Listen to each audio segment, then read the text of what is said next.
کب تک ہم قرآن بغیر سمجھے سنتے رہیں گے اور پڑھتے رہیں گے؟ انڈرسٹینڈنگ آف قرآن کریں گے. میں نہیں کہتا، ہونا تو یہی چاہیے. مسلمان ہونے کی حیثیت سے مجھے اور آپ کو پورا قرآن ایک بار تو زندگی میں ہم نے ترجمہ اور تفسیر سے پڑھا ہوتا. کم از کم یہ تو ہو سکتا ہے نا، جتنا نماز میں قرآن پڑھتے ہیں اتنا تو سمجھ لیتے، اس کو تو انڈرسٹینڈ کر لیتے.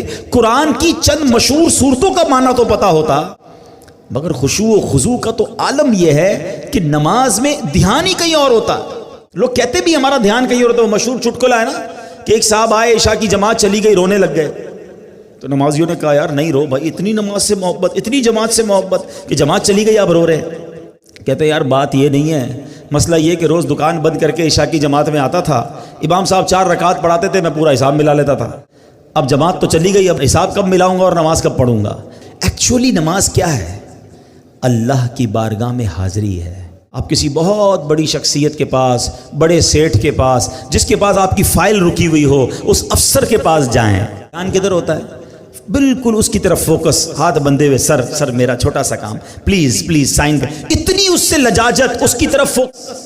اور خدائے احکم الحاکمین کے دربار میں آنا ہے، دھیان کہیں اور ہے، سوچ کہیں اور ہے. خود سوچو، شرم آنی چاہیے. جس کا نماز میں دھیان کہیں اور ہوتا ہے اس کو خود ہی اپنے آپ سے شرم آنی چاہیے. اور یہ شرم ہی، یہ گلٹی ہی تمہیں دھیان دلا دے گی، تمہیں خشوع دلا دے گی. اور دوسری بات کہ آپ ایٹ لیسٹ 30واں پارہ ترجمہ تفسیر سے 2-3 بار پڑھ لیں. جب پتہ چلے گا نا کہ آپ بات کیا کر رہے ہو. الحمدللہ رب العالمین الرحمن الرحیم مالک یوم الدین. اب آپ قرآن کے ساتھ ہوں گے، نور کے دریا میں تیر رہے ہوں گے. رحمان کی بات ہو رہی ہے، رحیم کی بات ہو رہی ہے. اب اللہ سے التجا ہو رہی ہے، ایاک نعبد و ایاک نستعین. اے اللہ ہم تیری ہی عبادت کرتے ہیں، تجھی سے مدد چاہتے ہیں. اب آگے چلیں گے، اے اللہ اس راستے پر چلا دے جو تیرے پسندیدہ بندوں کا راستہ ہے، اس راستے سے بچا لے جو تیرے غضب کا راستہ ہے. اب جناب رحمت کی آیتیں آئیں گی، دل جھومنے لگے گا. عذاب کی آیتیں آئیں گی، آنسو بہنے لگیں گے. واللہ میری بات سمجھ لو، جس کو قرآن سمجھ آنے لگ گیا نا،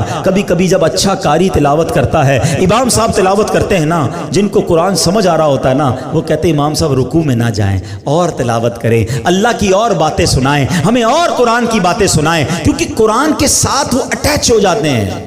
جس کو انڈرسٹینڈنگ ہی نہیں ہے اس کو کیا فائدہ ہوگا؟ پلیز قرآن سے ایسی دوستی کرو. میں آپ کو کوئی بہت بڑا کام نہیں بتا رہا، کم از کم 30واں پارہ جمع تفسیر، اب تو صراط الجنان آ گئی ہے، حاصل کر لے، پڑھ لیں، آپ کی زندگی بدل جائے گی. واللہ جس کو نماز سمجھ آنے لگ جائے گی اس کو نماز کا مزہ ہی اور ہے. سبحان ربی العظیم جب وہ کہتا ہے اور وہ سمجھتا ہے کہ میں عظیم رب کی تعریف کر رہا، تو بعض اوقات تو آنکھوں سے آنسو نکلتے ہیں. سجدے میں جا کر سر جھکا کر سبحان ربی العالی جب دل کی گہرائیوں سے بندہ ادا کرتا ہے تو اللہ کو گویا یہ کہہ رہا ہوتا ہے، اے اللہ سر بھی تیرے دربار میں جھکا دیا، اب میں نے سب کچھ تیرے دربار میں جھکا دیا ہے، اپنا سراپا تیرے بارگاہ میں جھکا دیا ہے. اے اعلیٰ رب، اے مالک، اے خالق، اے سب سے بڑے مولا، اب مجھ پر نگاہ رحمت فرما دے. اس کیفیت سے نماز پڑھتا ہے. تو اگر نماز کا لطف لینا چاہتے ہو تو نماز کو سیکھیں، نماز کو انڈرسٹینڈ کریں.